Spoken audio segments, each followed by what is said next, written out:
I'm RJ Weiss, certified financial planner and founder of The Ways to Wealth, a financial website that has now gained over 20 million visitors since I launched it in 2016. Today, we are diving into some of the most trending short form videos. And let me be clear, this isn't about taking anyone down. In fact, I respect anyone who's trying to make content to improve other people's financial lives. That takes effort and they deserve credit. But with someone with hands-on experience working with people, I've noticed that some of these videos leave out key details. So in this video, I'm going to break down what these creators are sharing, share what they got right, and most importantly, add some key context and insights for you so you can make better financial decisions in your own life. All right, so let's jump into the first video. Here's how I'm making my 1-year-old niece a millionaire. Before she was even born, I told my older sister I wanted to open an investment account for her.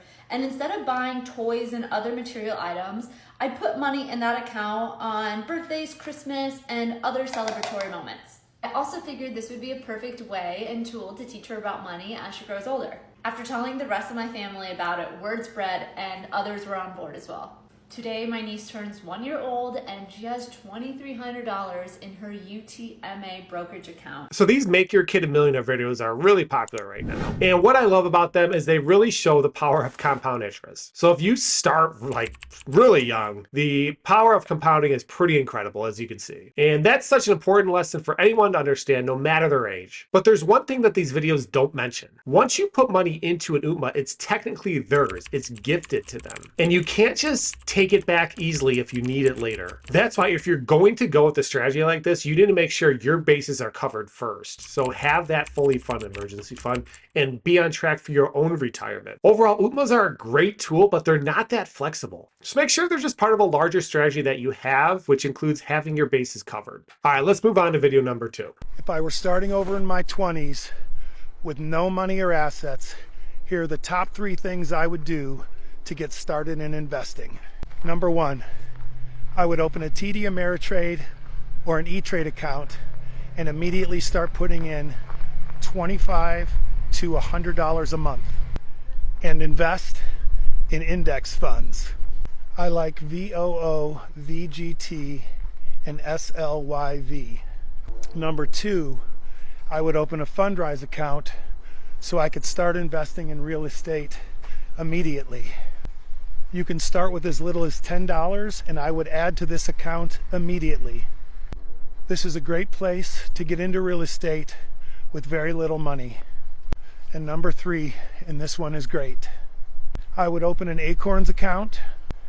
I love this app because you can set it to round up all of your little purchases. All right, so first off, I really like tips number 1 and number 3. So obviously, if you've watched any of my videos before, you know I'm a big fan of index funds. And I like tools like Acorns because they let you see that investing can be done on autopilot and you don't need to be aggressively saving to actually build up something substantial. And this really helps you establish your identity as, say, someone who invests, someone who saves, even if doing so is kind of happening in the background. That mindset shift is a big deal. So Robert here also recommends Fundrise. And from what I gather, he's speaking about personal experience here, and he's likely done very well in real estate himself. And while Fundrise is a solid company, I like the company myself, it has a good reputation and has performed well, there is some more to keep in mind here. So if you're in your 20s and just starting out, it's not like you lack alternative investments in your portfolio. For most young investors, investing in 401ks and IRAs and putting those in equity index funds is going to be a lot better than investing in real estate long term. However, Fundrise can be a good way to learn about real estate investing if you're someone who wants to eventually get into real estate investing. But it's not necessarily a place I would start as someone in my 20s of saying it's a must-have account. Overall, solid advice here. Really like this video and other videos I checked out from the creator. All right, let's go to video number 3. Cloud budgeting is a new concept I'm introducing for 2024. It's the opposite of quiet luxury.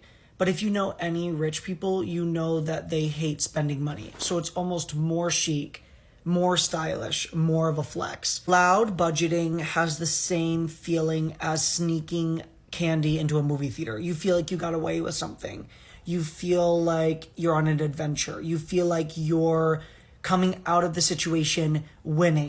Okay, so the way I see loud budgeting is he kind of goes in a couple different directions here, but this is kind of the OG video of loud budgeting, which was a big trend in 2024. So loud budgeting, talking really open about your finances is a really good thing. This is a way to get your friends on board, hold you accountable. So you really still want to be intentional about your money. You don't want to have this default no mindset of not spending any money on going out with friends or family. If you want to do it right, just set aside a specific amount of money that you feel comfortable spending on experience with friends and have that be your budget every month. So thanks for watching. I hope you like this style. If you did, click the subscribe button. I'll create more like it. There's so much content created. The better you can be about evaluating whether that content's going to help you or not, the better financial decisions you can make. Thanks again. I'll see you on the next one.